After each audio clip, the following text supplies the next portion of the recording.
Have you ever felt completely lost, as if the ground has crumbled beneath your feet and you're falling into a darkness with no end in sight? This isn't just a bad day or a rough patch. This is a profound sense of desolation, a feeling that your old self, your old beliefs, and the very meaning of your life have dissolved into nothing. This overwhelming experience has a name, one that has echoed through centuries of spiritual and psychological exploration: the dark night of the soul. It's a term that sounds ominous, and believe me, it feels that way. But what if I told you this terrifying darkness isn't a punishment, but a profound and necessary passage? What if this crisis isn't the end, but a powerful, albeit painful, beginning? Today, we're going to journey into the heart of this experience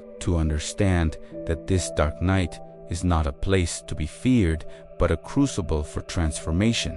It's a spiritual and psychological threshold you must cross to discover a deeper, more authentic version of yourself. So, what exactly is this dark night? The term was originally coined by the 16th century Spanish mystic, Saint John of the Cross.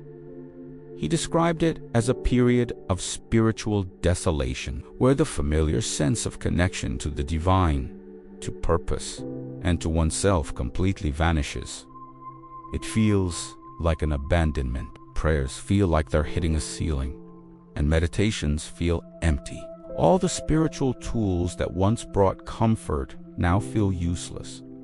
But this concept isn't confined to mysticism. Modern psychology has its own parallels. Think of an existential crisis, a deep-seated depression that isn't just chemical, but questions the very essence of your existence. It's that moment when the life you've meticulously built, your career, your relationships, your identity suddenly feels hollow. Like a stage play you're no longer interested in performing. The psychiatrist Carl Jung spoke of something similar. He called it a night sea journey, a necessary descent into the unconscious to confront the shadows we've ignored. It's a point where the ego, the I we think we are, must face its own limitations and illusions. The dark night begins when the life we knew becomes unsustainable. This can be triggered by a major life event, a loss, a failure, a health crisis, or it can creep in slowly, a growing unease that the life you're living is not truly your own. You've been playing a role defined by your family, society, or your own fears, and one day, the costume just doesn't fit anymore. The applause from the audience sounds hollow. This is the first stage. The disillusionment, the old world loses its color, its flavor. Nothing satisfies. You feel disconnected, not just from others, but from yourself. It's a profound loneliness that can be fixed by company. This leads to the heart of the darkness, the surrender, but this isn't a passive giving up. It's an active, gut-wrenching process of letting go. You let go of the need to control, the need to know, the need to have all the answers. Your ego fights this tooth and nail. It screams, it bargains, it rages. It wants to fix things, to go back to the way they were, to find a quick solution. But the dark night doesn't offer easy exits. It demands that you sit in the discomfort, in the uncertainty, in the void. You have to face the parts of yourself you've disowned. Your fears, your insecurities, your shame. This is the shadow work Jung talked about. It's the process of bringing the unconscious into the light. And it's brutal. It feels like a death, because in a way, it is. The death of the false self. Imagine a caterpillar in a chrysalis. From the outside, it looks like a period of inactivity, of death, but inside, a violent and complete transformation is underway.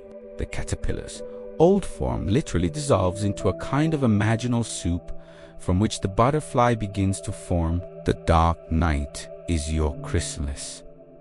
You are that soup. You feel like you're dissolvent, losing your form, and it's terrifying. You don't know if you'll ever come out of it, or what you'll be if you do. This stage requires immense courage and faith, not necessarily religious faith, but faith in the process of life itself, a trust that this disintegration is leading to a new integration. So, how do we navigate this? The first step is to reframe it.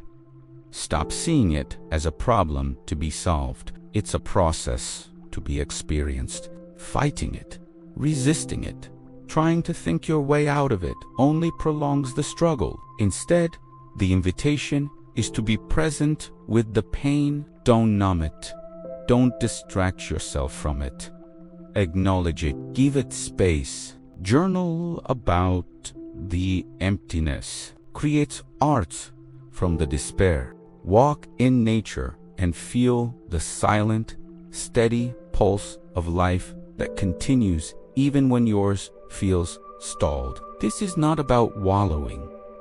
It's about honoring the process. It is also crucial to seek support, but of a specific kind. You don't need someone to give you answers or tell you to just be positive.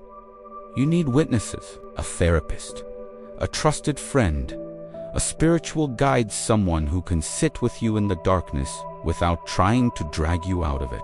Someone who can hold the space for your transformation and remind you that you are not crazy and you are not alone. Many have walked this path before you, and then slowly, almost imperceptibly at first, a glimmer of light appears. This isn't a dramatic sunrise, but more like a soft pre-dawn glow. It's the emergence of a new sense of self. Having let go of who you thought you should be, you begin to discover who you truly are.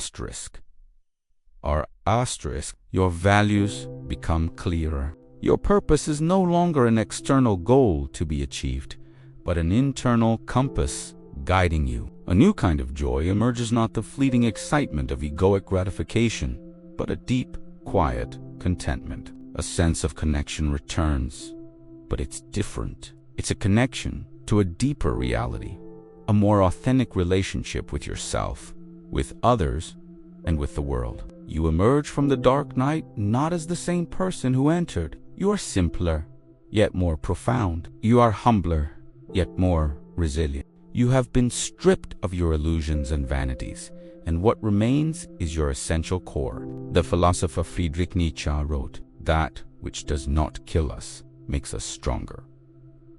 The dark night feels like it will kill you, but it's killing the part of you that was blocking your own light. You don't just get over a dark night of the soul.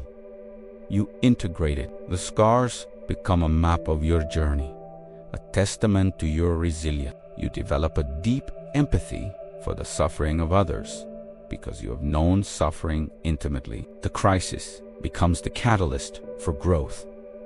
The breakdown becomes the breakthrough. This is the profound paradox at the heart of the human experience. We grow not by avoiding challenges, but by moving through them. The dark night is the ultimate challenger, direct confrontation with the void. But by facing that void, we discover that it is not empty. It is a womb, a space of pure potential from which a new, more authentic life can be born. So, if you find yourself in the dark right now, take a deep breath.